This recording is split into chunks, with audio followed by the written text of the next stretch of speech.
I'm digging. I have the polar. Hey, great start. You want to know what are we drinking? What are we all wait. What are we all drinking? Oh my God, what a fabulous introduction to a podcast. Just something in the Untucked lounge. All right. Hello. That was a little peek behind the scenes of the RuPaul's Drag Race podcast here on Reality TV RHAPups.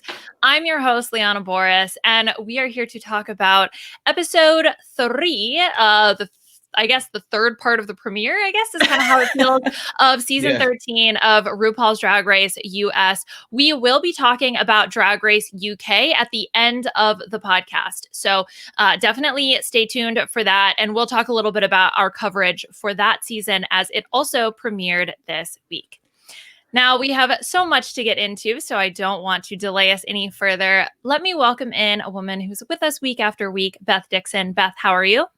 I'm feeling really great. I have a different fan today. I have my Oh Honey fan from Cesternino. So feeling Oh Honey. Well, there's no honey mahogany in this season, but don't worry because we have a man who I love talking to every week, Aman Adwin. Aman, how are you? I'm great. I'm excited to talk about Drag Race this week. I feel like I enjoyed this episode a lot more than the last one, and I feel like that's a popular sentiment, judging by what I've seen online. So I'm excited to be back, and we're getting closer and closer. This is part 3 of the finale. Like, it's episode 0.75. I guess next week will actually be episode 1. So we're getting there. We may actually send a queen home one of these days. Yes, one of these days. Okay, so I think there's some big picture things that I want to talk about, but let's just briefly, because we wrap things up with the girls from last week after the elimination in this episode. So we get to talk about how, no one went home, all that crying for nothing. There is not a whole lot that really goes on here, but one thing that I noticed, Beth, was this sort of foreshadowing of the two groups, the A squad and the B squad, because we get the, oh, what up, B squad? RuPaul's Drag Race has just developed their very own little cast system. Yeah, I was watching this and I couldn't help but feel like I was like, oh, this is kind of like Bring It On in a way. I'm like excited to see what happens when these two groups come together. But then I remembered also in season 6, they set up this whole like, what's it going to be like when the second group meets the first group? And there was like cattiness, mostly from Geogun, for like, a second. And then you realize, oh, that's just Geogun's story arc for the entire time. And then like, after the first challenge where they chose their groups, that literally didn't matter anymore. So I'm wondering to see if like it's going to be like that, or if this is entrenched a little bit more, because there was a competitive aspect where people were brought to the pork chop lounge and the other ones were declared winners. So is that going to be a little chip on the block for the winner group? And will the loser group have a little bit more to prove and sink their teeth into the competition with? That's right. There's room for everybody. There's room for everybody. I think also so in addition to sort of like group v group, I think there's a different vibe and a different atmosphere with these two different groups. And Aman, to your point, I think that why maybe you enjoyed this episode a little bit more, I maybe enjoyed this episode a little bit more, and why the internet seemed to as well, is because Group B has this feeling of sisterhood. I think it's maybe because they went through something traumatic, and so they're all bonded together. Like, oh, we're here. This is our, theoretically last chance. Like, we don't have time for the cattiness. Like, we don't have time to fight with one another. Mm-hmm. Yeah, definitely. I mean, it's the classic underdog story. They were kicked out first, so now they're in a very sympathetic position right now. And on top of that, they're just fucking kind to one another. You know what I mean? They're actually being sisters, even, in the little moments of shade because it's Drag Race. Even through all of that, they seem like they've really connected with one another over their shared identity as losers. And that's losing brings people together. And it was nice to see that. Yeah, the also, of course, we get the line from Utica about, and I found this on Reddit. This was user MX Klein who posted this, but I don't know why it's like doubling or something. Wait, what is happening? Okay, well, I'm going to share it with you guys anyway on the Sagarina. I get to look down at all the gorgeous little nuggets. I could not get over that. I don't know why there's two of them. Forget that. But because it was that iconic. We needed to see it twice, like one and a half.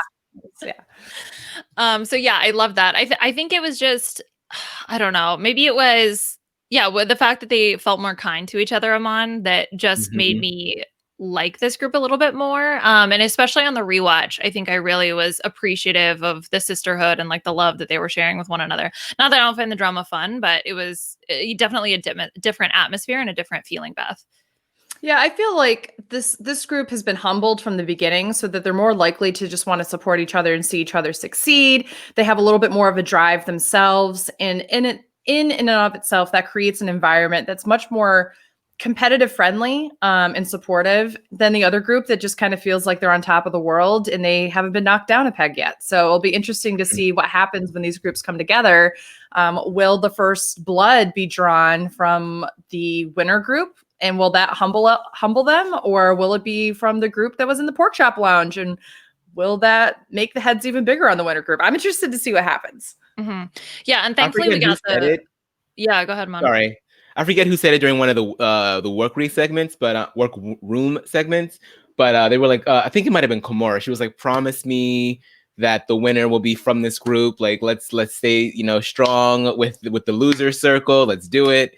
And so we're already beginning to see, even with the two groups not being in the same room, there is an element of competition within competition. So I'm interested to see how that'll manifest itself throughout the rest. Will it fizzle out? Most likely it probably will fizzle out once, they all come together after the first Untucked and they're just all happy to not be the first person sent home. But it's nice to see that little bit of competitive edge in a bunch of rootable characters as they've shown throughout this entire episode. So, we've given this episode format a lot of flack, but maybe along the lines, a little bit further down the line, it'll be a little more interesting. Maybe. And one of the benefits of doing it this way, even though I was like, no one's gone home. It's a third episode. No one's gone home. We actually get to know these queens. And I think that's, unless you're Vanjie, you really don't get a chance to get to know the queens or even like the second boot, because the edit is spending so much time having to develop the storylines of the other competitors that some of the queens get left behind. And so this is definitely one of the benefits of the edit being this way. I hope that then they get rid of the non-eliminations that may occur later in the season, because we kind of already had that opportunity now. So that, that's the only thing I'm hoping for. But I think after now I've seen this sort of trilogy wrap up, I'm a little bit more optimistic on the format. But we'll see once the whole season concludes how this fits. The A versus B thing too, I get very big Survivor vibes. And is this going to be early seasons of Survivor where it's like, we're sticking with the tribe, or are we going to see more intermingling? Is this, more Cambodia style with flipping all over the place? I'm getting David versus Goliath vibe. This is what I'm getting out of it. We have our David group, which is the B group, and we have our Goliath group, which is the A group. So let's see what happens. Love the analogy. All right. So in terms of the big overall format, we had the same thing as last week where we have the mini challenge, which is 2 different looks on the runway. Then we had the main challenge, which is to write your own lyrics and choreo a performance to one of RuPaul's songs. So what I've done is what I did last week, which is I put all of the lyrics together. And so we can sort of talk about everything queen by queen. I think, again, that probably makes the most sense. But before we get into the feedback on everybody, were there any other sort of main points, Aman, that you feel like we need to address before we get into each of these queens? I don't think so. I think most of my main points have to do with the queen specifically, so I'll hold off. Okay, yeah, believe me, I got a whole thing about Tamisha. So when we talk about her. Beth, what about you? Anything else you want to talk about? No, I just think that the only thing that I thought was a little different about this group than the other group was that they all kind of looked at each other and went, "Oh, we have the trade of the season here," which they were referring to Joey J. I mean, I think a few people were looking at Tamisha. I think a few people were, looking around at each other, even Rose, like that kind of thing. And that was so not the first group's impression of each other. So I think that in itself, I don't know how much of that has to do with like the sisterly aspect that we talked about, where they're just like really supporting each other, or how much of that has to do with, just the luck of the draw, I guess. When you de-drag, because Utica gets to look down on all the little nuggets. There's something about the way Utica speaks that just she enunciates in an interesting way, and so I think I really like listening to her speak. Yeah, it's very eclectic, and it's not put on at all, because I feel like some of these queens, you can tell that they're trying to be quirky, but with Utica, you just know that girl like it's genuine. She just comes from she's one of the children of the corn. She just comes from the farm. She like popped out of the womb with like eye makeup all over, like that design. Definitely. That's very there was a cow somewhere nearby, a corn silo on the other side, like the aliens hovering overhead. Like it just flying away as she was birthed. Okay. All right. So the main challenge, just briefly, I don't know if you guys liked this more. Like if you were comparing the two performances, Beth, do you think you liked last week's or this week's? This one was so much better, hands down for me. I just felt like the group choreography, even though we saw like how much of a hodgepodge mess it kind of was with so many cooks in the kitchen, like trying to put it together, I felt like the choreography was much more cohesive. I think they did end up, wow, I can't speak English. They did end up working better as a team. And it just looked a little bit more polished. I thought their lyrics sounded great. And I just thought that the queens individually performed better than the queens individually of last episode. Mm-hmm. It kind of makes me question why some of these professional choreographers are employed. Like, do we need Todrick to come back? Like, how about you just, as part of the casting process, because we know that they cast a lot of these queens for separate reasons, just make sure that you have a bunch of choreographers that you cast every season, and then you can save yourself an entire paycheck. There you go. I think Denali, she choreographed a figure skating routine that like just won a competitor like some national championship or something like that. I saw it on Reddit. Oh, wow. So clearly like she's a pro. You can tell Joey J seems to be a pro, like just the way that Joey moves across the stage, had taught ballroom dance, even birth in a cornfield near a cow. Utica has taken modern dance. Squish the grapefruit. What was it? Yeah. Squish the grapefruit. Praise the sun. Praise the sun. Praise the sun. Was this, do you think that this was a form of yoga that she decided to just like turn into, like, is this like Minnesota or is it Missouri? Which one? Minnesota? Yeah. Mm-hmm.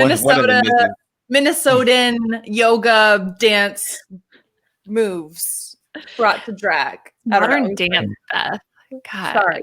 I'm so sorry. I mean, I was really surprised by oh my God, I forgot her name. I guess I wasn't that surprised. By Joey J.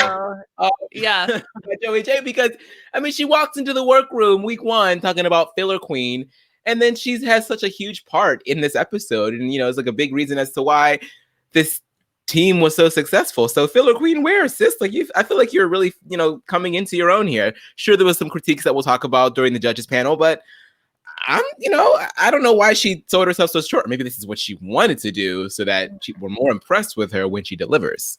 Maybe. Right. Chicken feathers, who?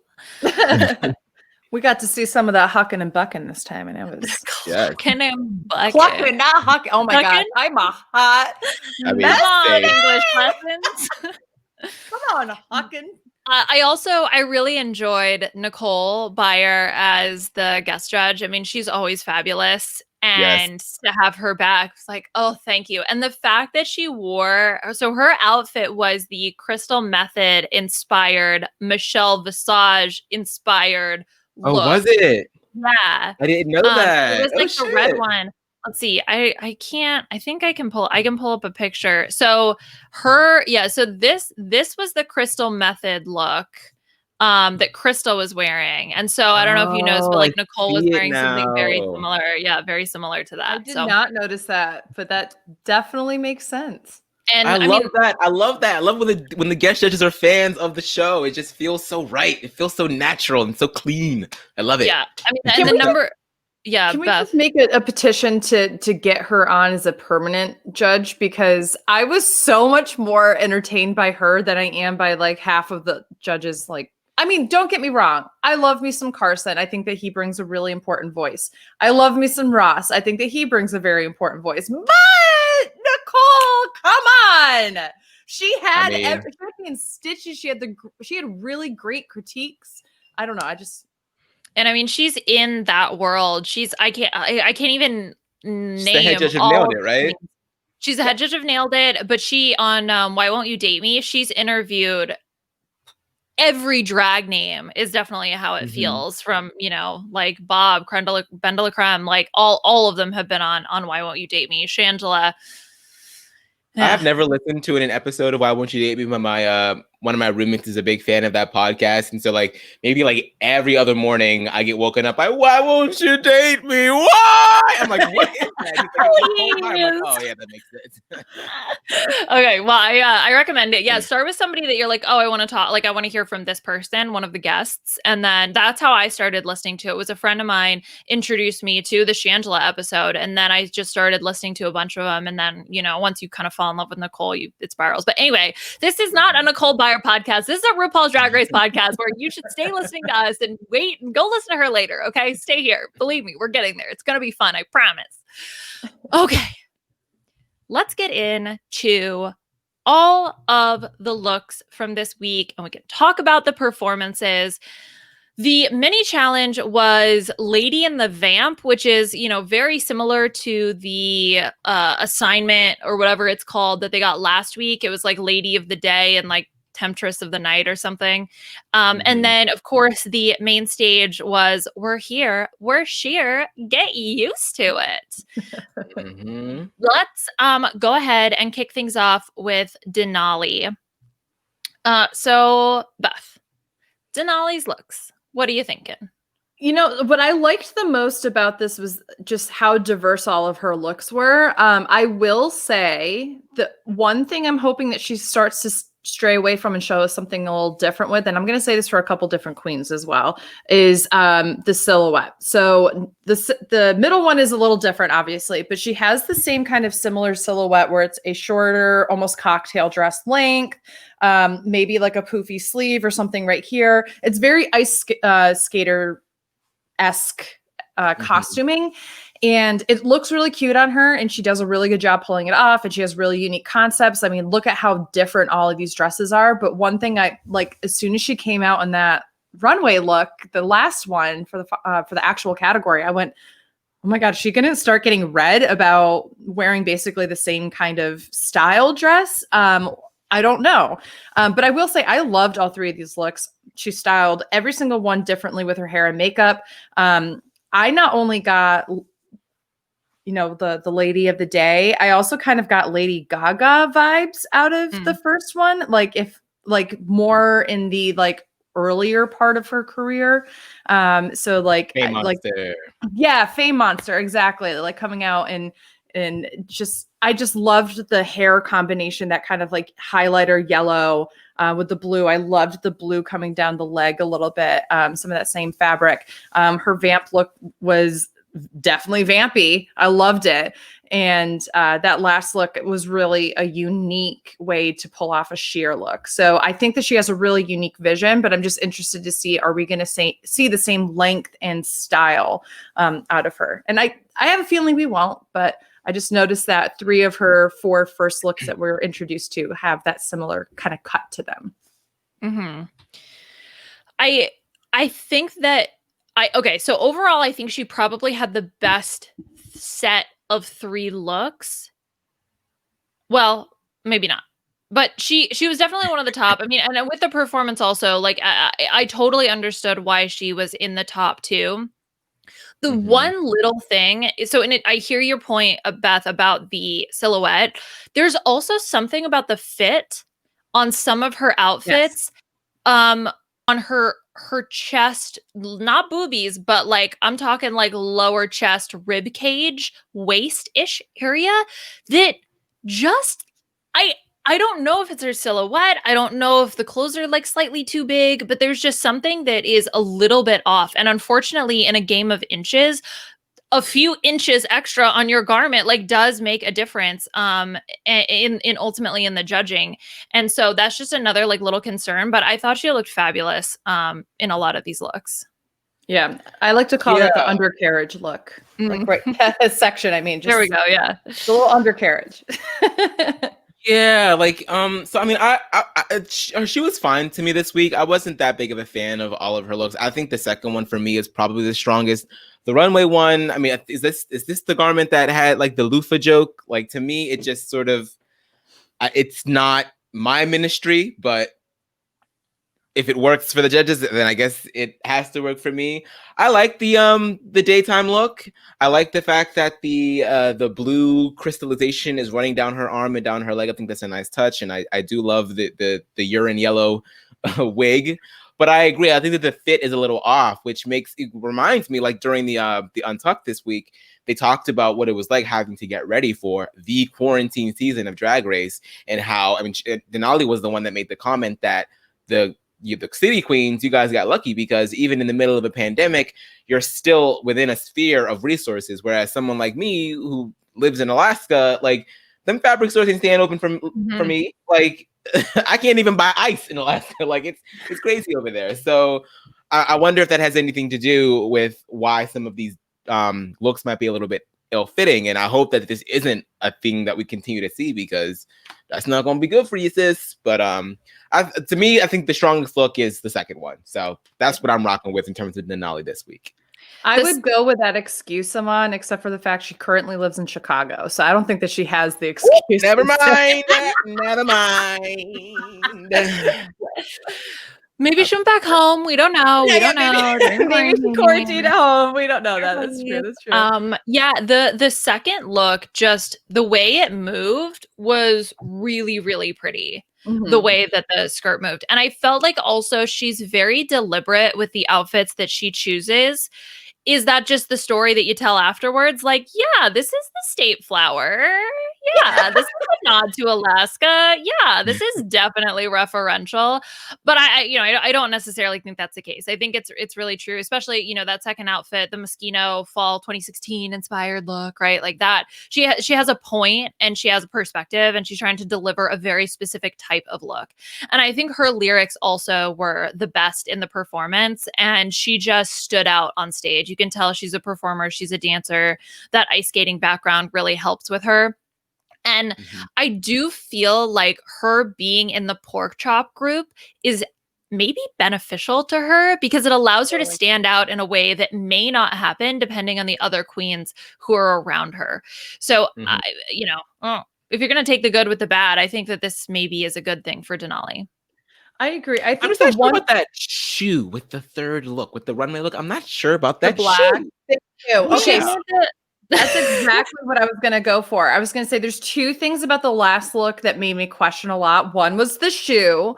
And the other thing I've noticed, this is kind of a trend with her makeup, is that her contour is so dark that it pulls away focus from whatever you're looking at. So, and specifically, I guess that angle of the picture where you're literally just seeing the contour, it draws focus away from everything else, and which is great. Like, that's a great makeup look. I mean, we've seen people like, Trixie Mattel, or people who have, or like India Farah, or people who have like these really dark, straight lined, kind of not blended contours. But there's something that's a little distracting about the way that she put hers together, because she is so beautifully put together, that for an outfit where you have a black shoe and then white, and then there's just like this dark stripe across your face. Like, I don't know why, but I found like that distracting to her whole look.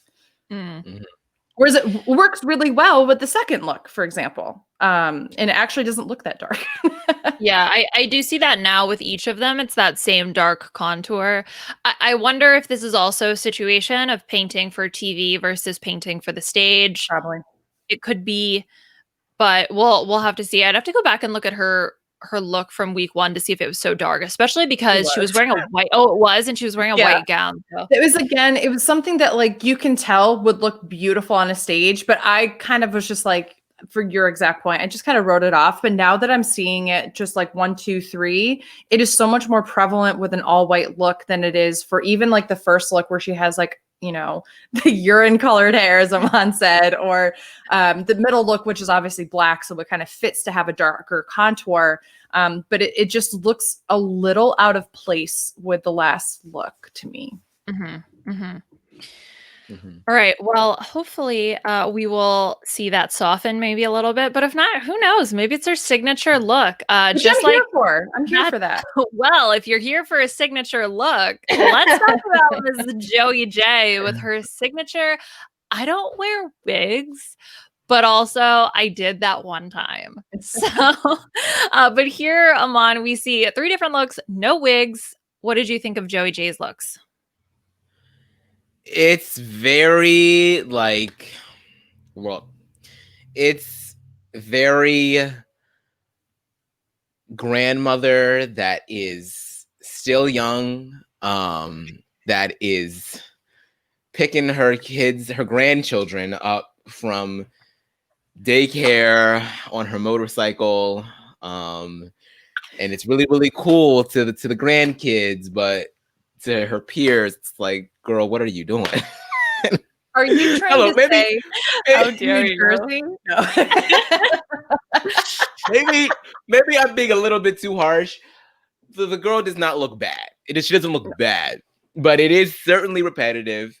It's like, I mean, in the last one is pretty much the same thing minus the pants, and she, instead of wearing pants, she, you know, decided to wear a shawl, you know, and what we were scared of in the beginning is kind of seeming to, you know, come to light this week. And I'm glad that Michelle said something early, and I'm glad that Joey J said, you know what, I got you. I still have versatility. And Michelle was like, all right, I'll take your word for it. Like, I'm not going to get on you yet. I'm going to give you a chance. And I'm glad that she gave her a chance. And this was a 3 looks in 1 episode. So of course, when there's no wig all 3 times, it looks more repetitive than it actually is.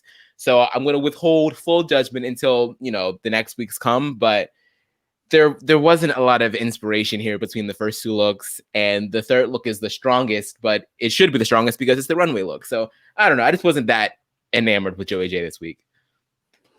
Yeah, I felt like, generally speaking, she had a similar silhouette. She had like basically kind of like a jumpsuit for the first 2 looks. I mean, obviously the first one is more of it's a boot than an actual jumpsuit. Mm-hmm.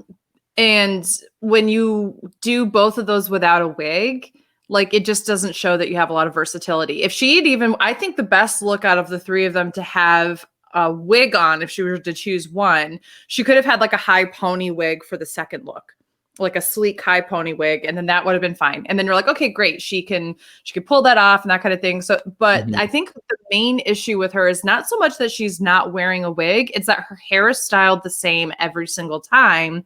And that she's just dyed it a different color for the runway. And so I really think that moving forward, part of what I got out of Michelle was less about you have to wear a wig, and more so you have to show us some versatility if you're not going to wear a wig with the way you style your hair. It can't just be the color changes. And I do get that when we look at this competition at the end of the day isn't as open to people who have like their signature look every single episode. You look at the critiques that Max got, that Angina got, all these different people who had a signature look that kind of went against the grain. And the moment they changed it, some of them changed it and got the axe. And so I'm worried that this is Joey's fate. But I do love this more masculine approach to femininity. I think this is something that we don't see as often on Drag Race, but is very representative of the drag world. This kind of androgynous look, this kind of butch look, these different kinds of things that are very prevalent, and they do represent, you know, a gender or a more masculine approach to a drag queen that is out there. So I'm happy to see that representation. Overall, I thought her looks were fine. They didn't blow me away. But I thought she did a solid job. Yeah, that's the thing that's like hard when it comes to Joey. I mean, like I said, 3 looks in 1 week, so there's more room for comparison here as opposed to maybe just 1 look during an episode. But yeah, I mean, I'm just worried because if you like Michelle said, like she's not looking to change her. Part of the reason that Joey J got on the show was because of the fact that she is a little bit different and that she doesn't wear wigs.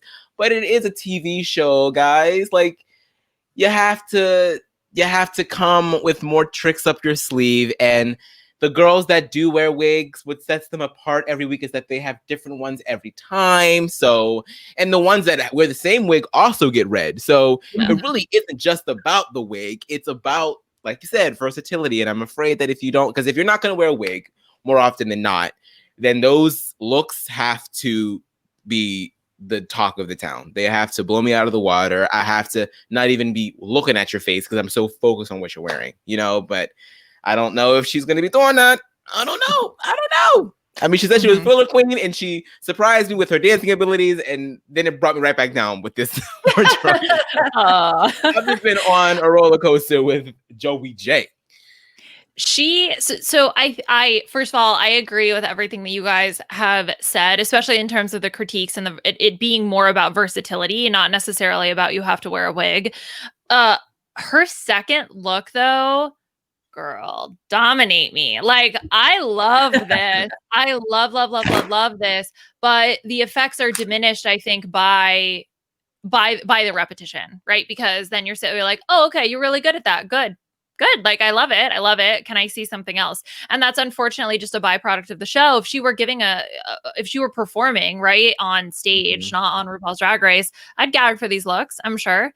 But it is a little bit more pedestrian just compared to what some of the other queens are bringing. And that's just an unfortunate reality. It doesn't say anything necessarily negative about her. It's just, look, this is RuPaul's Drag Race. This is a 13th season. You're going to have some queens that have been preparing for this for a long time.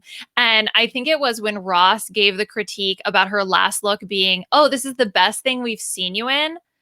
I was like, is that a read? I think that's a read.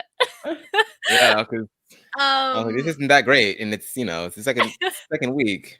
Don't get me wrong, I love sequins, I love the fringe, I love the random piece of fabric just tied around your head that's not even a bandana. But if that's the best thing that you're wearing, I don't know. It does make me nervous. But she kicked ass in that challenge. I thought that she really, despite the fact that she spelled her name, I don't even care. Like, it was fabulous. She just brought the energy. Just the way that she exudes power on stage is so captivating to me. I just kept wanting to look at her. And I think that that's something that is really, really hard to train. Like, you just have that energy. You just have that performance ability. And Joey has that. I agree. I think that probably one of her biggest mistakes was coming out in an intro look that had a wig, and then all of it, which wasn't indicative of her style at all. Right. And then having an episode where she didn't wear them. And of course, she didn't know that she was going to immediately meet the judges and get on stage and lip sync for her life in the first episode. But that did set up a weird expectation that they're like, oh, okay, cool. She wears wigs. And now why isn't she wearing wigs at all in the second episode for it's her? Like she wore it to like get the free pass to do this. Yeah, exactly. She's like, I did that. Duh. Like, see, I got it out of the way. Now I don't have to do that anymore. And I'm like, that's not how it works, girl. Put on the wig. Like, if you would just put on a wig literally for one of these, and if you would come in without a wig in your intro look, I'm sure you still would have gotten the same critique. But at least like there would have been the judges for an episode where they see 3 looks would have seen you trying to do something a little different. She to go on sort of a little bit of a different tangent, she's a quote machine though. Oh my God, I can see why they put her in like as part of the first pair, because the whole like thing about her was like, well, I've never written lyrics before, but I'm like super gay, so I'm gonna run with that.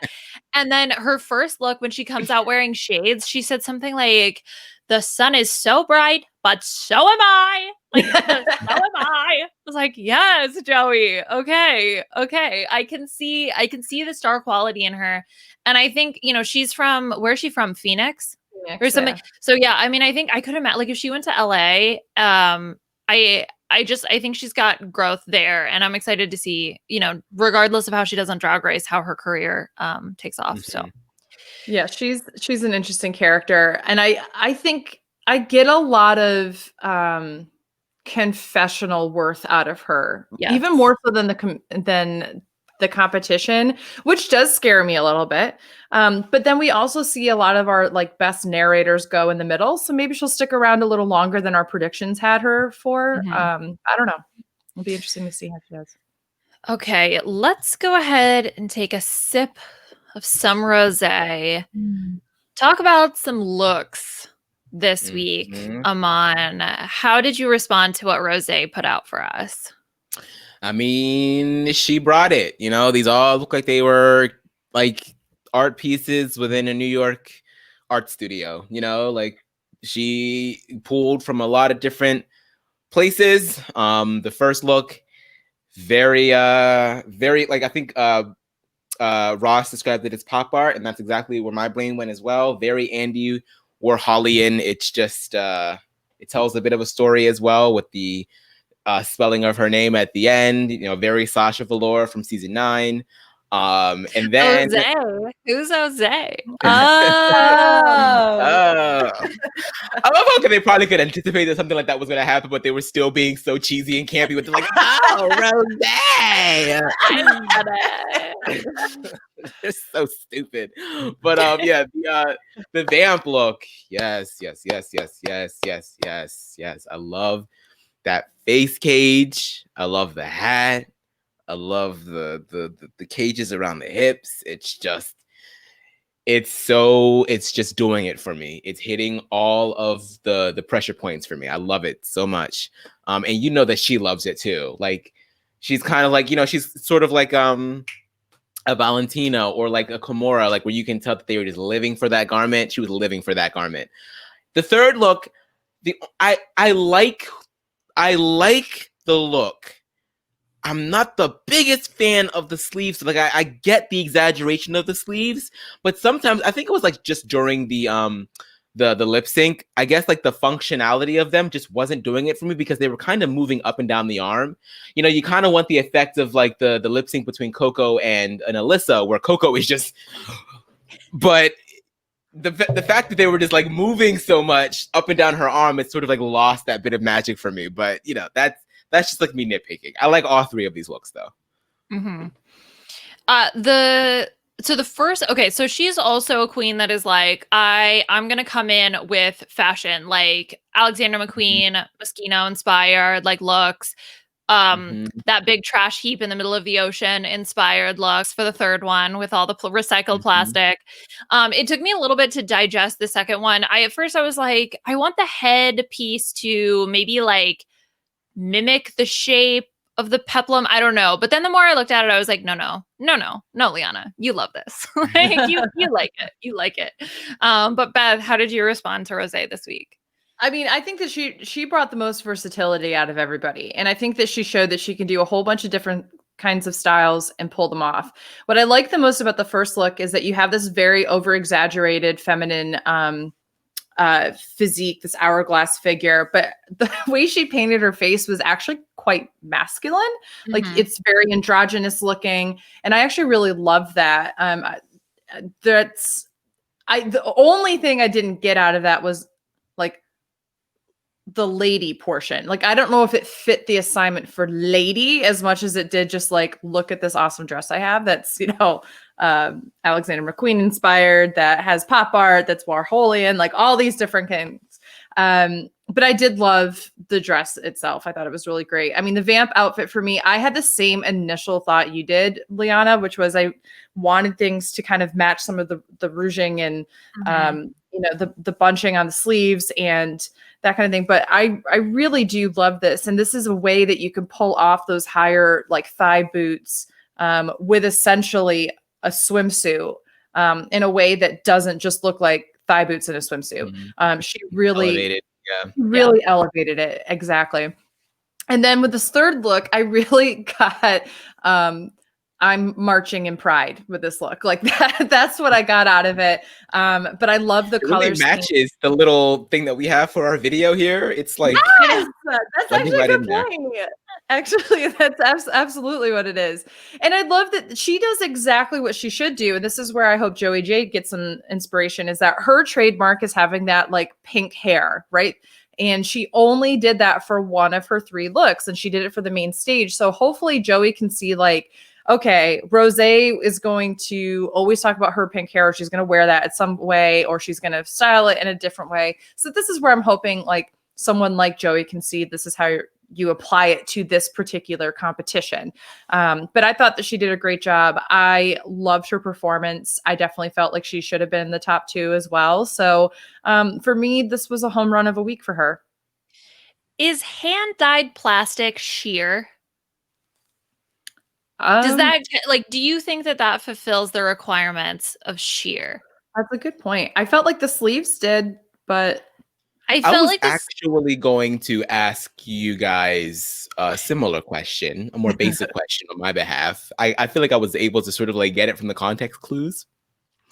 But what exactly is sheer? Is it just thin material, or is it like, is it shiny thin, see-through? I'm having a little trouble. Yeah, I do like that last week they were given a specific fabric, which was lame, and then this week they're like, look at sheer things. That's great. Yeah, I feel the same way. I think that sheer for me is something that is typically a thinner material that you can see through. Like that is what I always envision with sheer, but I am not in the fashion industry. So if there is a better way to define it, then please educate me. Okay. Sheer fabric by the yard for purchase from fabrichwholesaledirect.com includes the following fabrics: chiffon, sheer voile, which I assume is a specific type of fabric. Tulle is technically here. There's organza, like a bunch of different types of organza fabric. Here, let's just take a look together. So I would say I'm familiar with organza. I didn't know that's what it was called. It's not like one specific type of fabric, but it's like opacity on, like it's a color, but it's opaque, and you can kind of like see through it a little bit. That's how I would define it. Gotcha. And that's how fabrichwholesaledirect.com also defines it. And they are the authority on sheer fabric. And if they would like to sponsor, Rob has a podcast. Yeah, if you'd like to reach out, please contact me at Liana RHAP on Twitter. So the plastic for me, I loved the concept, but I did feel like it was plucked from a different runway, and then she just added those big sleeves. Like there was a little bit of that feeling to me. I wasn't like the biggest fan of the look. I loved the idea though. Obviously global warming, so like recycled plastic, let's do it. It's hand dyed. That's cool. I love the idea. I just like, for me, there's something about the sheer category that maybe just didn't quite fit, but I think she throws this on a plastic themed runway, and I'm like, yes, mama, let's go. Yeah. I think she was just counting on the sleeves at that point to fit the assignment. But the sliding was a good point. I don't know, how do you, like, I'm sure they're heavy, right? So how do you, if you're going to cut off circulation in your wrists, if you try to do it with elastic, like how do you pin those there? Maybe there's something on the inside you could hold on to. I don't know. But yeah, I get that. I get that for sure. Her performance, I mean, big singer energy, obviously, because she's in Step very Jan. Very Jan. Very getting buzzed by Simon Cowell. Yeah. She could have done the like arm motions too. No, I mean, clearly top performance, I think. She just had so much energy, and throughout the whole performance, it wasn't just when the focus was on her. And I think, the top 3 for me would be probably Joey, Rosé, and Denali. But I think Rosé, with her lyrics, really just inched out potentially over Joey, but really super strong performance for her. I think she's another one like Denali, probably benefited from being in this group. Yeah, I think that I can't wait to see her come back with the other New York queens that are in the, the A group, and see specifically, I want to see what this relationship with her and Tina Burner is all about. I'm so excited. I am ready for it. So excited. Because let's be honest. I mean, what I love about Rosé is this like unyielding confidence that she have that like borders on egotistical, which I love for reality shows, specifically for a show like Drag Race. Like I'm here for it, specifically when she can like pull it off. And she's like, this is why I have confidence, because look at me. So I can't wait to see that come up against Tina, who is very similar in that way, but has more of an aspect of humor and has this, idea of being a legend in New York. So I can't wait. I feel like she's handling all of this pretty well. Like I feel like she doesn't I feel like she saw what happened to her sister Jan and doesn't want to be like as well as Jan also took her downfall in Drag Race and memeified herself and all that. I feel like Rosé is kind of like, yeah, I kind of want to win. I don't want to be a meme. So I feel like she's handling it very well. And she's being, very, very gracious with the fact that she lost. She's not really talking a lot of trash yet. Yeah. You we'll can see. tell it's in her head, but she's not saying it out loud. So I'm really excited to see what happens when she gets brought in with the rest of the queens, especially Tina. Especially Tina. Ooh, I can't wait. Especially because Tina's the one who's been, at least we've gotten the confessionals of, oh, come on, B team. So I think this is really going to create a fun rivalry. I'm looking forward to it. Someone else who I look forward to every single time she is on my screen, Tamisha Iman. Oh my God. From the first episode, I was like, I really like her. And this was when I fell in love with her. It's like that meme from Brooklyn Nine-Nine where she gets the puppies and then it's like, if anyone hurts Tamisha Iman, I will murder all of you and then kill myself or something like that. Like that's how I feel. She is an international treasure. And did I like all her looks? No. Will I critique them?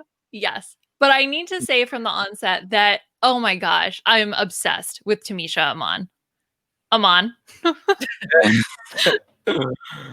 Yeah, the first look is very old school. I'm getting like Diana Ross in her pied-à-terre on one of her weekends off from traveling the world with Supremes, and she's just having a day drink and she's chilling. Very like, yes, I love it. The second look, I wasn't as enamored. I mean, this picture it's hard to tell, but I think the picture kind of translates it well as what you saw in the video. I couldn't really tell that it was hair at first. It kind of just looked like, just regular fabric. And I feel like if it were hairier, I guess that's the first time you'll ever hear somebody say that. If it were hairier, it'd be better. But it just didn't translate that well. But yeah, the last look, I don't think that I enjoyed it quite as much as the judges do, but it is my favorite of the three. I do just love that. I don't even know what you would call that thing that she has going on down the side of the dress that just sort of like fans out on either end. And the fact that she made all of these, like, it just puts that little extra little star quality within the garment because that someone worked and toiled over this. Like, so, I mean, she's bringing exactly what I wanted her to bring to this competition. It's like old school, like I make my own shit. I do my own makeup. Sometimes I even might make my own damn wig. Like, show some of these young girls that have all of this stuff at like, within arm's reach of themselves. Like, show them what it means to actually work at your craft. And I love the fact that both RuPaul and Michelle were celebrating that because it's so important to celebrate where all of this comes from. And you can tell that she grew up in that era of when drag was first becoming a thing. So I'm really, really excited. And I hope that she sticks around. And I take the critique that the judges gave her. Like, be bigger. Like, and I just wonder how many more times we're going to get a confessional from Tamisha about how, well, you know, like I am kind of recovering from having cancer, and so there are some things that I just can't do quite as well anymore, and I sympathize with that entirely. But that does not mean that you can't have stage presence, girl. Like, you know what it means to perform, and maybe you can't do that backflip anymore. Maybe you can't do those splits anymore like you used to, but you can still perform. And so don't, like, you're here now, girl. Like, don't shrink yourself just because you feel like you can't do something. Like, still, like, give us everything that you can, because I swear we'll feel that passion. So I love Tamisha this week. I loved her story more so than some of the garments, but that's enough for me this week. I thought that I liked the first and the last look. I really disliked the second look. When she came around the corner, I was like, no, don't do this to me. Now I have to like not like something about you. Mary J. Blige. I mean, this was I just didn't like that look. But I love the color of the first look. I really love just how she sold it as she walked down the little runway for the mini challenge. I like the last look a lot.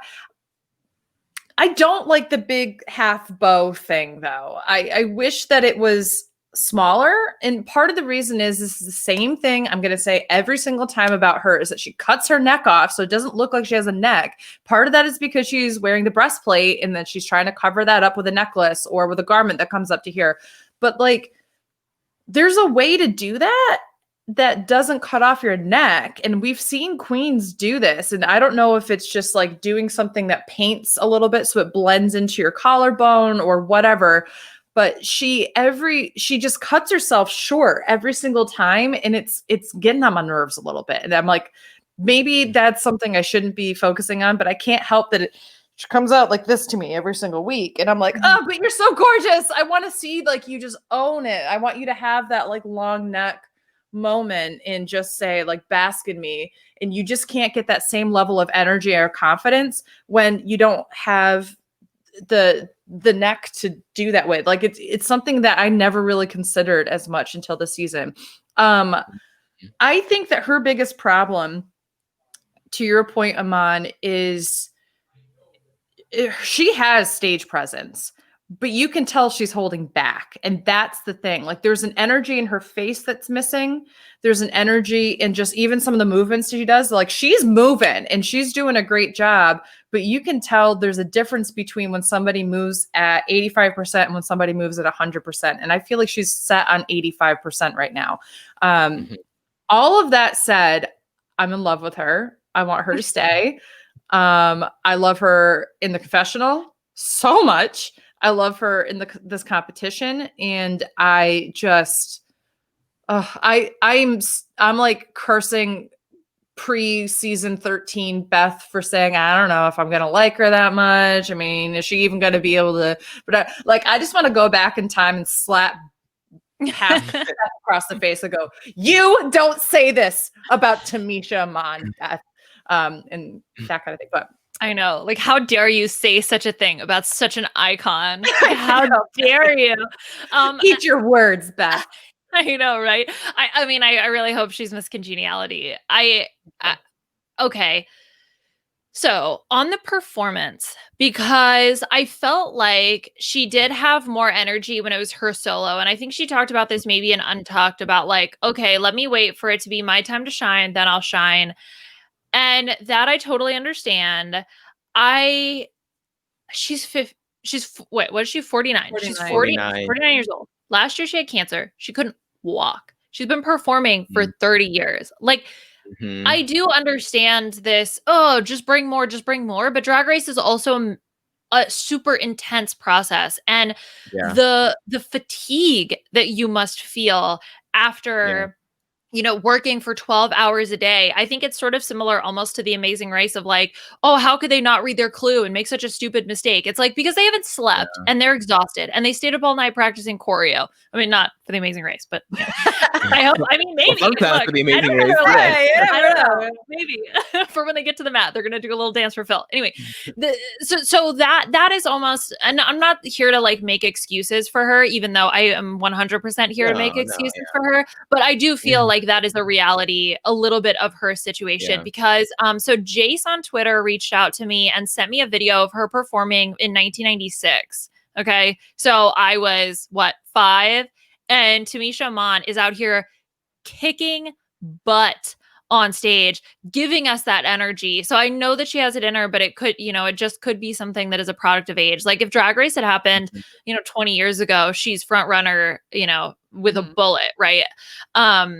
And so I have high hopes for her in terms of her success off of RuPaul's Drag Race, because she is a quote machine. She's a fabulous narrator. The whole segment with the practice of the choreography, she's like, I'm gonna let these kids like do their little thing. But then it gets to a point where she's like, all right, this isn't gonna work. She steps in, takes complete control.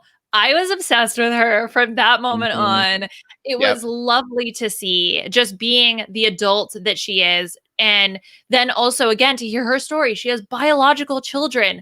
She really has a legacy in the House of Aman. And, Tandy Aman Dupree. No idea. I didn't either. I lost my mind. When she's like, yeah, my daughter Tandy Aman Dupree, I was like, shut the front door. I know exactly who that is. Oh should I have put 2 and 2 together? Yes, but I'm stupid. So, I mean, that, what was it, 2001, performance from Miss Gay Black America is just like, whoa, wow, kabam. Amazing. Anyway, she's leaving a legacy. Love her. Obsessed with her. Her verse I thought was really fun. Outfits, not a fan. Last one, don't like as much as the judges. Hate the big thing, but she looks gorgeous in it. Color on the first one's great. Totally agree with the neck thing. Maybe she just has a short neck. Finding breastplates for women of color is much more challenging. So maybe the makeup blending thing isn't going to work. I don't know. Again, I'm here with the excuses. Don't care. Love her. She's amazing. No, I love that. I love all of that. And I will say one last point about hers. I do think one of the reasons why this B group is so sisterly is because they have her in it. She is bringing this vibe of support. She knows exactly how to talk to people when they are down, when they need encouragement, all those different kinds of things. And she single-handedly was the reason why Kimura was able to do something during the performance, because she knows how to work with people who aren't dancers, who aren't up to speed on the other things that other people are doing. And she was like, the way that you're explaining this to her is not going to click. And so she knew exactly how to step in and do that. That takes not only somebody who has already earned the respect of people, but it also takes somebody who's a really good communicator, who has experience and is willing to share that. And her ability to do that, I think, has infected the whole group. And that's why I feel like that group is so close-knit in such a genuine way of support. For sure. And again, you can just tell that she's really lived a life. And that's I think that's what's drawing a lot of viewers into her, is because she does have a story, and you just want to see her do well. And so I'm dreading the day, if the day comes. I hope it doesn't come. I'm dreading the day that she has to go, and it's for a reason like, oh, you just didn't bring it. And I'm like, oh, I don't want to hear that. I want like what Michelle wants, and I just want her to bring it. And I totally sympathize with everything Liana just said, because I don't know what it's like to be a cancer survivor. I also don't know what it's like to be a cancer survivor at 49. And 49 really isn't even all that old, but cancer does a number on your body. it's not just a little cold. Okay. It's a whole thing that takes over your body. And so, yeah, maybe she's probably still in recovery. You don't just recover after cancer in 1 year. Right.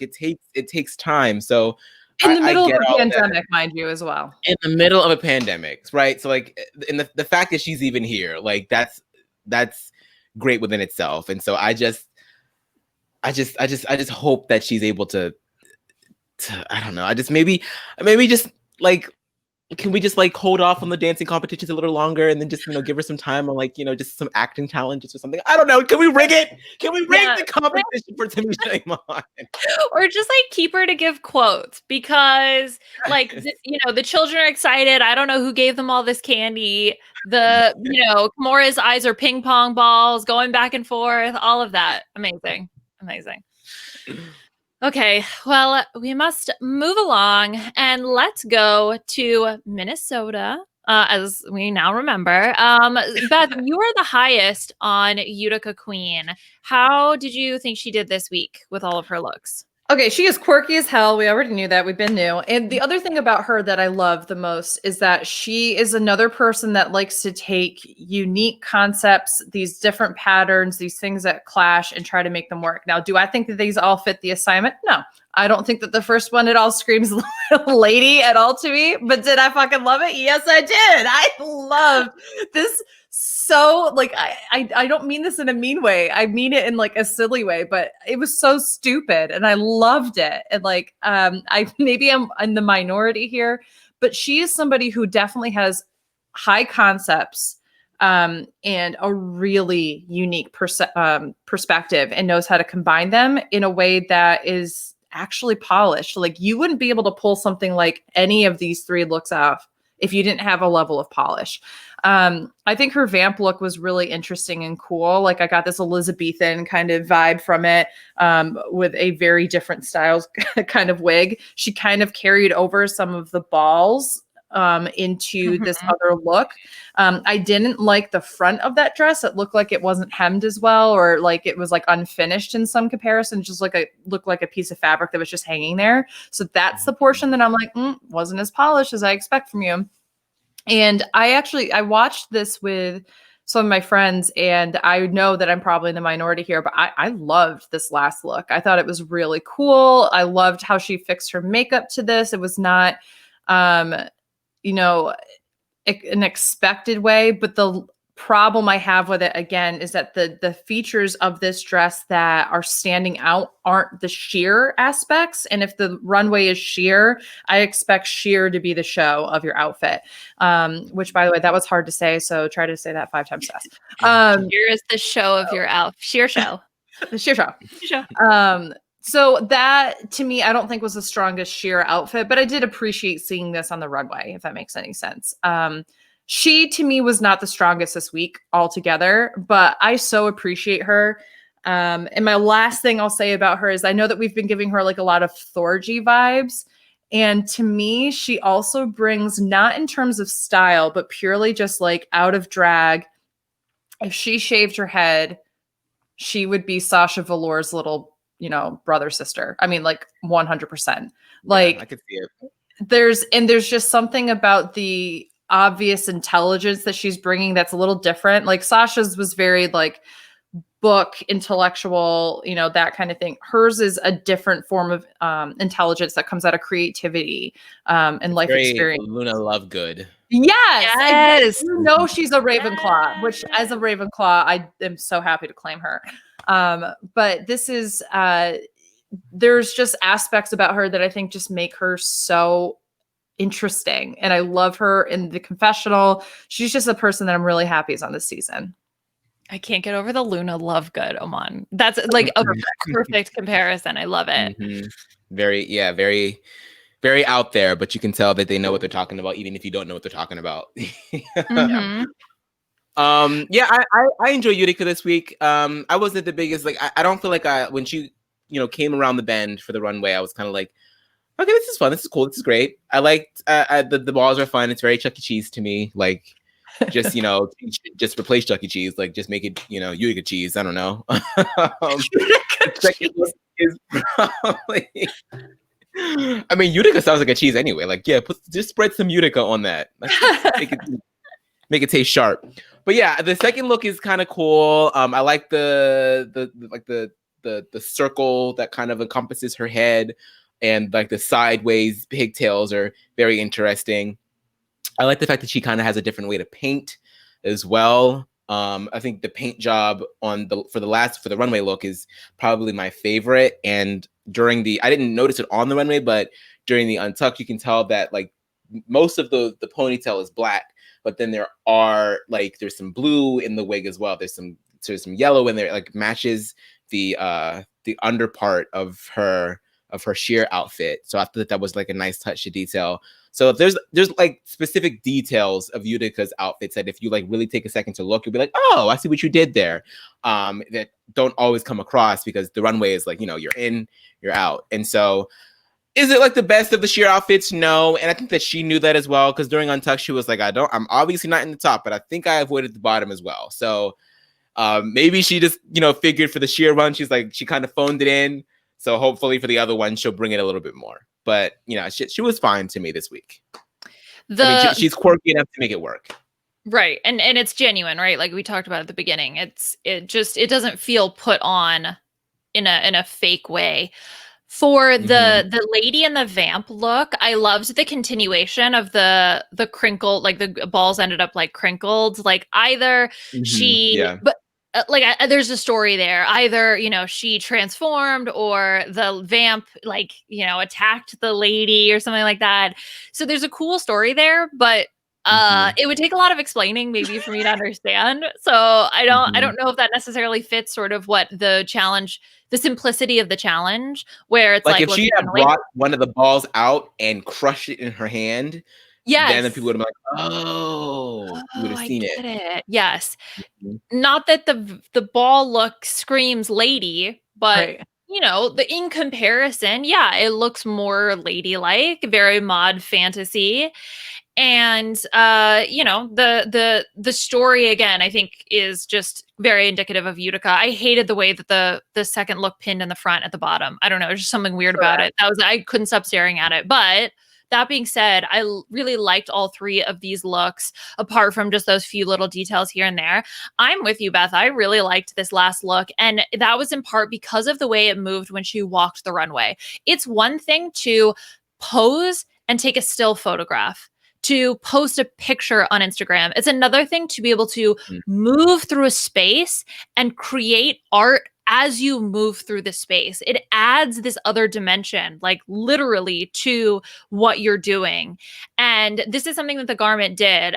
Again, I also see the critiques of the sheer. The judges weren't that high on it, maybe because of that whole, it didn't fit the sheer realness. But I thought it was really beautiful. And the paint goes right along with it. And those details with the wig, I thought it was really fun.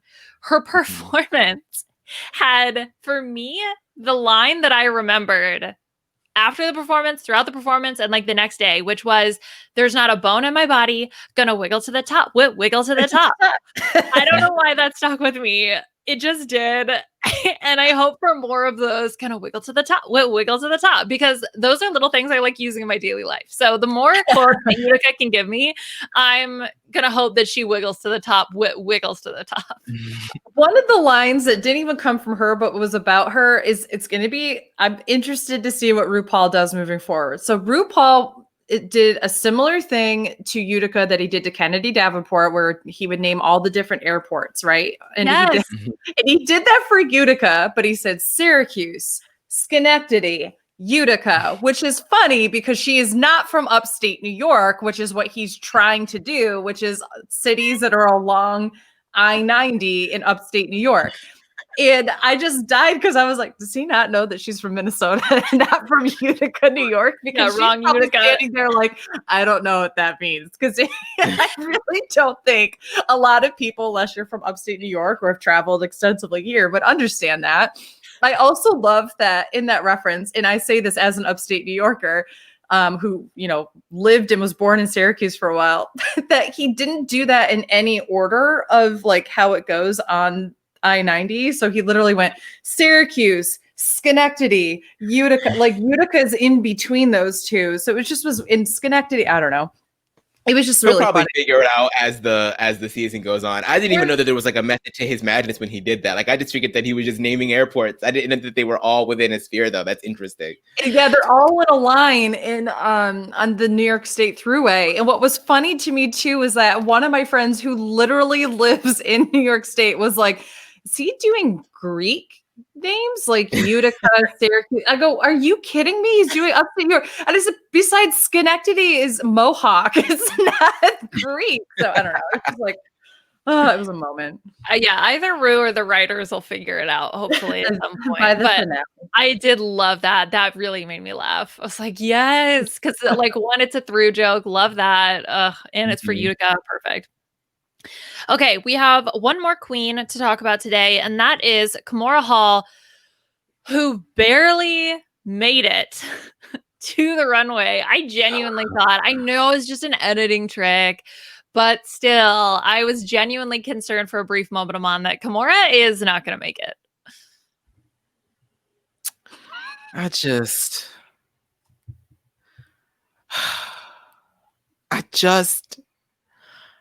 just wanted her to do well. And like she made the regular episode feel like we were watching Untucked. Like we have never got a chance to see the behind the scenes of a mini runway challenge until Kimura decided to grace us with her lateness. Like, what's going on, girl? Like, what is going on? Like, what exactly was it that was making you so late? You already have the outfits. Was it the paint? But you know how to beat your face. So what exactly was it that was causing you like? And it's not even like these are complicated outfits. Like they're stunning, but they're very simple. You put on the skirt, you put on the jacket, you put on the hat, you put on the shoes, you walk. It's the paint. What was the joke that Denali said? It was something about like, the joke is, well, our call time's at 10:30, so Kimura started getting ready after lunch. Yeah. This is something that I think is a pretty prevalent thing that happens with some people when they come to Drag Race. We talk a lot about not being able to paint for television and those kind of things, but I think a lot of queens don't know how to paint for television film schedules. Some of these queens, it literally does take them 2, 3, and I guess in her case 5. Although, where are you doing? What is taking you 5 hours in this paint phase? Like, I don't get it. I don't get it at all. Paint face. What is wrong with me today? I cannot talk. Paint face. Was it that Joey J that said that? Like, it doesn't look like you painted 5 hours. Like, why she's did like, that? that's how you know that it did. But here's the thing: I find her, out of drag to be very similar to how she looks in drag. Like, she has a naturally very beautiful, like more feminine looking like aspects to her face. So it is just about these like little refined touches. So it is interesting to me that, like, girl, you know that you're coming to Drag Race. Do you think that they're going to give you 5 hours to do your makeup? No, you got to practice that. You got to practice. How do I cut things out? How do I speed up this practice? And if you aren't doing that, then you aren't preparing for your You better start painting in the hotel, girl. Better start painting in that Airbnb. So you just come to the workroom already set. Unfortunately, she's living up to my expectation, which was not very high. People will recall I had her in last place. And I was wrong. I bought a ticket to the Kimura trade during the preseason, and I knew that like it might have been ill-advised, but I was like, nope. I'm not gonna let anybody deter me. I'm gonna be Kimura through into this season, and then this is what she does. Like, I'm just scared. The but she looks so gorgeous, though. Yeah, I mean, it's like fabulous, but it's I think very like Britney Spears, like you said, like toxic. It's even reminding me a little bit, like her and Tamisha kind of reminded me of Whitney Houston and Rodgers and Hammerstein Cinderella with this, very golden sort of like sheer look. But is it worth it? Is it worth it, girl? Is it worth the wait? I really liked her outfits. I hated that hair with that last outfit. Like, I did too. Like, I also I understand that that's something that she's known for, is that particular kind of style. Really teased up and pulled back kind of thing, but I just don't think it went with that outfit. And to be honest too, in this picture for the second one, it looks good, but when she was moving around on the runway, her hair did not look good to me there either. And she really doesn't have hair to show off because it's more about the fascinator in the first look, but she's somebody to me that puts more stock into what she is wearing and obviously spends a lot of time on her face and knows how to do like one kind of wig. So I just, it really pains me to say all these things because I really wanted her to do much better than I expected. But she's gorgeous, but show me more. So hard when your sister just won last season. Damn. I think that's really tough. I think also we learned a little bit about her personal situation with her boyfriend. They've been together for what, 8 years, but like her boyfriend doesn't feel comfortable with her doing drag around him, and so she sort of lives this double life with having to do it separately, which, I'm not a relationship expert, but that doesn't exactly sound the healthiest. And so she's saying she can only perform like once a month, twice a month, something like that. So obviously that's going to impact her preparation for the show if she feels like she can't be practicing to do her makeup faster, before she left for the show, because she lives with her boyfriend, so she can't really do anything there. Which really just made me really empathetic towards her. I felt bad for her because of that situation that she's in. And, I'm not saying break up with him, but I am. I'm totally saying break up with him. Girl, get out of there. Here's the reason why, because having somebody not allow you to be who you are, in my opinion, is a form of emotional abuse and manipulation. And if he has you storing all of your stuff in another area, which is, that can just be logistically fine or whatever, but you feel like you can't be your true self and harness your talents, and you don't have a partner that's fully willing to support you in that, bye. That is not. And it's kind of like, what's the point? Y'all already gay. And not to say that every gay man has to be, a drag loving, flaming homosexual. I'm not saying that, but y'all already gay, so I don't understand.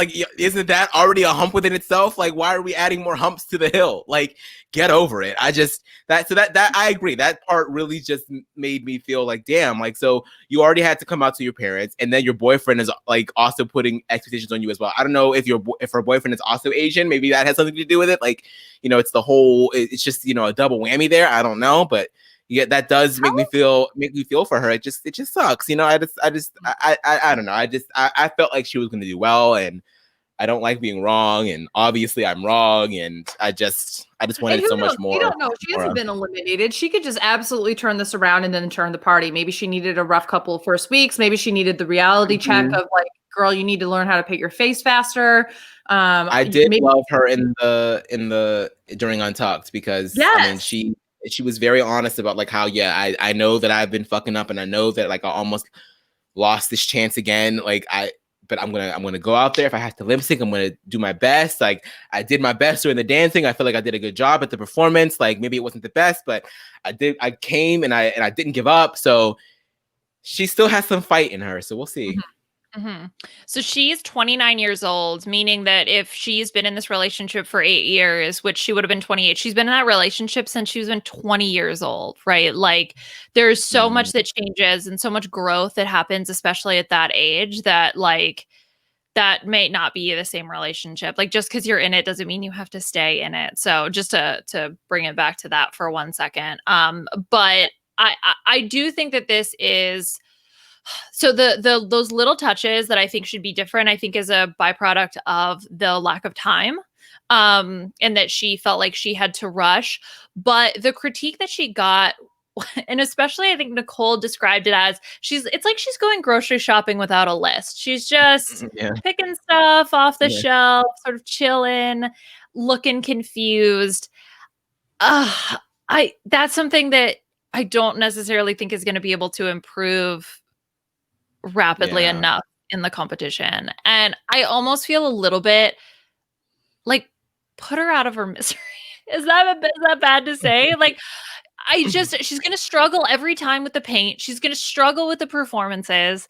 And it just, it makes me nervous for her sort of mental health being on the show and struggling with that. To be the one person in the bottom of the bottom group has to hurt so bad, because she was I know I'm in the bottom. I don't know who else is in the bottom, but I know I'm in the bottom. And to have that feeling, I can't feel good. Right. Okay. So that being said, these outfits are freaking gorgeous. I love them, especially the second one. Oh my God. I love the structure of it. I want to wear them all. Fabulous. She looks like $1 million. So she's gorgeous. And she's also just gorgeous anyway. Oh my God. Okay. She's got expensive tastes. Yes, girl. All right, let's go ahead and talk about the lip sync before we start to wrap things up here. So, like we talked about, Denali and Rose are the two queens that are announced to be the winners. I like the way that they announced it, where it was like, look, you two are the winners, everyone else is safe. Let's just, especially for the TV audience, like we know no one's going home. Let's just like scoot on out of here.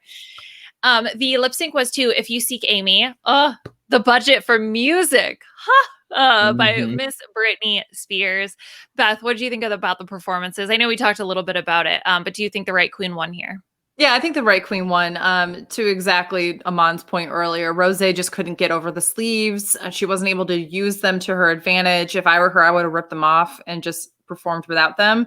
But Denali knew every beat and every word of that song and knew exactly what to do with it. And that to me, that was prime, college for me. So I'm aging myself slightly. And I literally looked at my friends and I went, oh my God, they said seek. They didn't even censor it, because if you know, you know. But I love that song. So I was really happy to, I just thought it was a fun lip sync altogether. I think Rose did take the sleeves off. I think that's something she did early in this performance, if I remember correctly. I literally can't even remember that properly. That's how I remember it either. She was trying to do a comedy thing that was definitely not working. But it was weird because it was a mixture. Because Denali had a very specific purpose with the performance she was trying to give, the whole atmosphere of it. And I think Rose's was just a little inconsistent. Yeah. It was. Yeah, it did kind of it was kind of all over the place, and you could tell that by the end of it, you could tell that she was kind of I don't know if this probably isn't mine to take. Right. And not to say, I mean, because she could have given Denali more of a run for her money, because I mean, I love the song. I love If You Seek Amy. I don't necessarily know if the two of them lived up to this iconic song by Miss Britney Spears. I think the moment that Denali won the lip sync was when she went all the way to the back, dropped, split her legs wide open, and then started duck walking, or not duck walking, but whatever you would call the move where you're running with your legs bent like that. All of this, and the voguing and all of that, that's when she won, because that's probably the most dynamic part of the entire performance. And at that point, Rose is just out here oh my God, If You Think Amy? Yeah. She's just what are you doing, girl? See, that is a song that literally doesn't make sense, for the exception of it's supposed to be building up to a chorus, but the chorus doesn't match with what's happening in the song. So it's hard to do what Rose was doing, which is to try to make it a story, because it's not a story. Mm-hmm. It's Britney Spears trying to spell out F-U-C-K me. That is what she is trying to do, and the story doesn't make sense. So okay, so if you are watching the YouTube video version, plug for Rob Has Podcast YouTube page. So it seems like Rose initially does a spinny thing with the sleeves and then just tosses them to the side, because I literally thought she kept them on the entire time. That's how unmemorable this was to me. I mean, I can't disagree though. So Denali was fabulous. Yeah, just the way that she moves, again, I've talked about this with her performance. I think I'm just really obsessed with her, so it's fine. Okay. Is there anything from Untucked that you guys want to talk about? I think the biggest thing for me was the fact that we got the vote breakdown. Denali is announced winner. Everyone's safe. Moving on. Blah, blah, blah. Okay. Untucked. So the vote breakdown was super interesting. We get the story about the nail that fell. Kimura's nail fell off, and apparently Utica went to go grab it, and that's why it was a unanimous vote to vote out Elliot with 2 T's. Can I just say they were really strong to bring that up. That's not something that we know. Just kidding. That was the nail glue. Oh my God. Can you imagine walking 3 feet to another person who dropped something and picking it up? The only thing that this really taught me was Kimura doesn't know how to stick on nails, because in her Music Queens video, she also lost a nail. Girl, get some better glue. Is it expired? I don't know, but need to fix it. I guess just be as kind as possible, because I'd have to admit, if that happened to me, my nail fell off and the girl just bent down, picked it up, I'd be like, I can't vote you off now either. Like, I know. You know what? And the best part about that is, Utica didn't do it for that. She just did it because she's a nice person. And the one thing we didn't talk about Utica is the fact that she talks about how she's a Seventh-day Adventist, and that came out in her lyrics a little bit. And I think a lot of people have conceptions about specifically different religions and such, and their viewpoints of LGBTQ individuals. And I think that this just adds just another layer of like what makes her so unique and beautiful is that she's just genuinely so nice and accepting and such. And probably a lot of that does come from her particular take on her sect of religion. So I just want to point that out for her. But I think, just picking up something and giving it to somebody else is probably just in her nature. And everybody else was like, wow, that was this. We have to keep you now. Like, sisters. Utica also had another quote, I am the shit mama. I don't know. Yeah. So the way she says it, I can't get over it. And we obviously got to learn more about the queens and coming out to family and all that stuff. And I think especially with Tamisha, again, oh my God, love her. The remembering like, oh, she's essentially 50, which means her parents, are 70s, 80. Yeah, exactly. So like it puts that definitely in a different context of like what she's been through and her experiences, which I think have really shaped who she is as a queen, which I just love. Okay, next week, finally we are merging. We get Group A and Group B. The queens are going to be competing in the cheesy holiday movies on the RuPaul Mark channel, which once they said it, I was like, how did they not write this before? This is perfect. I love this. It's amazing. Yeah, why was this the challenge for the Christmas special, which I'm still kind of pissed off that there was only one of those. I kind of want more. Yeah, it seemed weird that they just did it once and then we're like, okay, we're done. Bye. I think it's because so many people were so vocal that they hated it. I don't think that they wanted to do it again. Although that's the point about Christmas stuff though, people. It's supposed to be campy. You take a campy show, you make it even campier. What more do you want? We're supposed to hate it. That's part of the literally thing. We got to see RuPaul and Michelle Visage lip sync. Yes. And do flips and all these things. I and forgot about that. 100% them. I'm about Definitely to go that. Oh no. All right. So we will be back next week. But before we hop off here, I think let's take a little bit of time to talk about Drag Race UK. So Drag Race UK, the second season premiered this week on BBC. You can also, if you are looking for ways to watch it, Wow Presents Plus is a streaming service that has not only Drag Race UK, but also Drag Race Holland and Drag Race Thailand, as well as a bunch of other web series. It's only $4 a month, and you can get like a 7-day free trial. So I highly recommend checking it out. Super easy, high quality, if you are looking for links for all of this. Beth and I both watched Drag Race UK. We're going to give just some overall thoughts on the experience. Yeah, I think that after being just deprived of a proper kind of premiere of what we're used to, it was refreshing to see queens come into a competition, have two people lip sync at the bottom and have someone go home.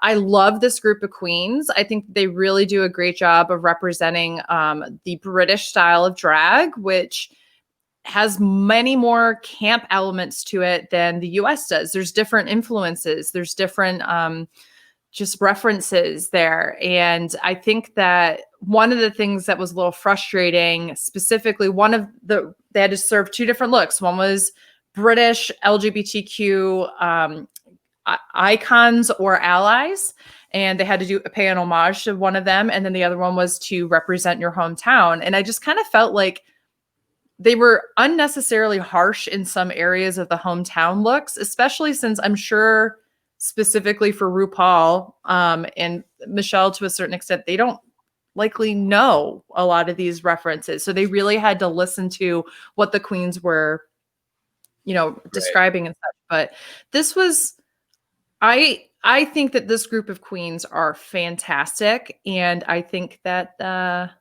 I feel a certain way about the first elimination. I'm sure my thoughts are shared with the vast majority of people out there. But Liana, I want to hear what your thoughts were. Yeah, I am gonna bury the lead. Okay, Yeah, please let me first just give my overall impression. So Elizabeth Hurley as the guest judge was really fun. Like I was like, oh my gosh, wow, like such an icon. It just feels nice to see the level of judges be mimicked in the UK that it is in the United States, I felt. Also, you know, Graham Norton is back, who I love, and he's absolutely fabulous. The mini challenge was also a lot of fun. The balls. I don't even care. I love me some Graham ball Norton jokes. a permanent judge? Graham Norton is a permanent judge. So Graham Norton and Alan Carr switch on and off, similar to It's like Ross and yeah, Gotcha. and Ross. Yeah. Okay. So permanent in the sense that is not always there, but yeah, swaps. Anyway, and it was a photo shoot also for the mini challenge, which is great. The maxi challenge being the two different looks, I thought was really fun. I also am like Rue and Michelle, don't exactly know all the references, but I can get it. Like I can understand, and I can also just appreciate a good look for what it is, even if I don't necessarily get the reference.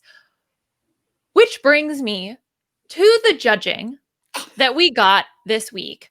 Okay, little bit of background. I did get spoiled a little bit in that I saw Jada Essence Hall tweet out a picture of David Bowie and a picture of the Brighton Square Palace thing, whatever. Mm-hmm. And she said, make it make sense. Okay. So we get to the end of the episode. So if you've watched Drag Race UK, you know what's up. Sorry, we're not going to fill it in if you haven't watched. Go watch. It's fabulous. Spoilers here, so skip if you want. Joe Black is in the top/bottom group. And I was like, oh, people were mad that Joe Black didn't win because they had some critique that was unfounded. No.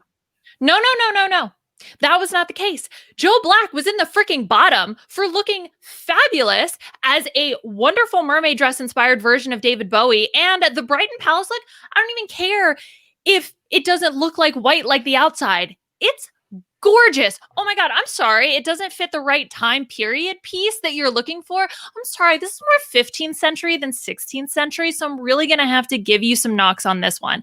But bitches walking in looking like the Sherwood Forest are allowed to just walk out whatever they want. It doesn't even matter that doesn't match the time scale. Like, I'm sorry. What? Who did Joe Black piss off in production to warrant this? Not only being in the bottom, but then sent home? I'm sorry. What? I haven't been as angry about these kind of like issues in terms of time period and such since the History of the World icon thing in All Stars 2, where Katya was being read for her Princess Diana dress, not being realistic, while Detox is wearing a fucking neon like dress for Marie Antoinette. And I'm like, are we kidding here? Oh, I wish she had a train. This is a fucking I'm sorry, I'm swearing so much. This is a choreographed number. Are we kidding? This was the same thing. I literally watched it thinking Joe was gonna win, and then Joe gets in the bottom two and can't move in this like tight dress and can't lip sync. I was so mad. I was so mad. And like, I didn't watch any of the things for these queens. I didn't know who Joe Black was before. And here I am. I'm like, March time. Let's get out there. Like, this is, I was just baffled at the decision because it felt so off base. And I've had this feeling before. I think Canada's Drag Race also, there were some weeks where I was like, I just don't get this judging at all. But this one made literally no sense to me. It felt like Joe Black either was like, in my contract, I'm coming for one episode only, which is highly not the case because you look at the rest of the looks that she brought, gorgeous. Yeah. Or pissed someone off in production and was like, we need to get Joe out of here. That's my conspiracy theory. You cannot take my aluminum foil hat from me because I am standing by it. I want to watch this just so that I can watch it. And like, here's the thing: like, the queens were all properly really good. Like, they were fun, entertaining. That's a good group of queens. But there were two very clear bottoms, and one of them doesn't end up in the bottom two. She's in the bottom three, but she doesn't end up in the bottom two. And then you look at them comparatively for what they brought, how they acted on in the runway, and there's no comparison who should have been safe and at the very least, if not the top. Joe Black must have like broken COVID protocol or something, because if it sounds like what you guys are telling me, like that's insane. I know. It was wild. You could tell too that Graham Norton was trying to come up with like a reason why. He was like, yeah, I've seen that building, and isn't it white? Like the way he couldn't even sell the critique. I was like, oh my God. Accused. There's something wrong here. It was yeah, the mixture of who was in the top and who was in the bottom, the judging was just all over the place. Other than that, oh boy, did I have fun. Like, I love that episode. I had a great time. Like Beth said, all the queens are really fun. There's some really strong personalities. The editing is a little uneven at the moment. So I'm hoping that we get to know some of the other queens a little bit more, but hopefully that will happen with time. But yeah, I mean, that's the headline. That's, you know, like there was one article I read that was RuPaul's Drag Race UK boots the winner on or like, most likely to be the winner on first. And I was like, they called their shot on that first episode. I mean, honestly, though, I think a lot of queens, when Joe Black walks in, they all go, that's our competition, because Joe Black is legendary in Britain. Everybody knows who Joe Black is in terms of drag performers. So you walk in, you have the money, the fame, the expectation, and in my opinion, you deliver on it and you get sent home for it. Something's wrong. Something's fishy. Well, not in the fishy kind of drag sense. Well, I assumed she pissed somebody off. Like she had to have.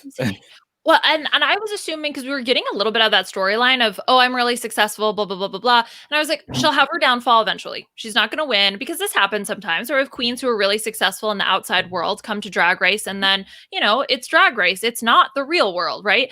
And struggle from that perspective. But yeah, oh my God. It was shocking. Yeah. Anyway. So I feel better. Thank you guys for letting me. My blood pressure is so high right now. Thinking about it. Yeah. I know. Let's all take a deep breath, do some meditation, and come back next week, rest and refreshed, to talk about episode 4 of US. And we will do the same thing, I think, that we did this week, where, some subset of us will probably watch Drag Race UK, and we'll share our opinions if we have strong opinions about something that happened. Just right now, we don't have time to do a full recap of the season. So unfortunately, this is what you're going to get. But you know what? You're going to like it. Okay. I'll be sure to be caught up by next week. So I'll probably be complaining about Joe Black. Yeah. As well as each week. This is the obligatory I can't believe that happened moment. So Aman will drive it next week. Beth will be circling us back 3 weeks from now. We will remember. We will never forget. All right. Oh, and they're doing next week for the UK, they're doing Rats the Rusical with live singing based on Cats. Ooh. So I'm very excited. Cats is one of my favorite musicals. So looking forward to it. Okay. Thank you, everyone, for listening. And especially thank you, Aman and Beth, for going along on this journey with me. Aman, where can people find you on social media, and what are you up to? You can follow me on Twitter at Aman Adwin. I am still doing my usual with Matt. We just covered a special episode for Naya Rivera, who was a guest on Drag Race at some point or other. Unfortunately, she did pass in 2020, so we had a special tribute episode to her where we asked all of our listeners to just send us all of their favorite memories of Naya Rivera. So if you are a Naya Rivera fan and a Glee fan, make sure that you check that episode out. And yeah. And Beth, what about you? Where can people find you on social media? What are you up to? Yeah, you can find me on Twitter, Instagram, and TikTok at AugustaWind11. You can also find me on Twitch, twitch.tv/AugustaWind11, where you find me podcasting My Weekly Meltdown, talking about the challenge, as well as playing some games. And you can find me on Twitter at Liana RHAP, talking about, of course, RuPaul's Drag Race. Puya and I will be back, I think, this week. Maybe next week, talking about another episode, but also sort of a mid-season recap of The Masked Dancer, which is incredibly stupid, but like stupid fun. Like it's more of take The Masked Singer and make the SNL skit version of it. That's The Masked Dancer, but it's like a legitimate show that's on television. So it's really just a gag of a time. We're having so much fun watching it. making fun of it a little bit. So we'll be back to talk about all of that. But otherwise, become a patron of RHAP. Just do it. Are you mad about the Joe Black issue? So are we. And you can support Joe Black. No. But if you like the content that we're creating, go over to patreon.com and check out Rob Has a Podcast. The short link is either patreon.com/RHAP or robhasawebsite.com/Patreon. Also, leave your star ratings and reviews on iTunes. That helps to get us a little bit more visibility. Shout out to Scott St. Pierre for all his help behind the scenes, and we will talk to y'all soon. Bye.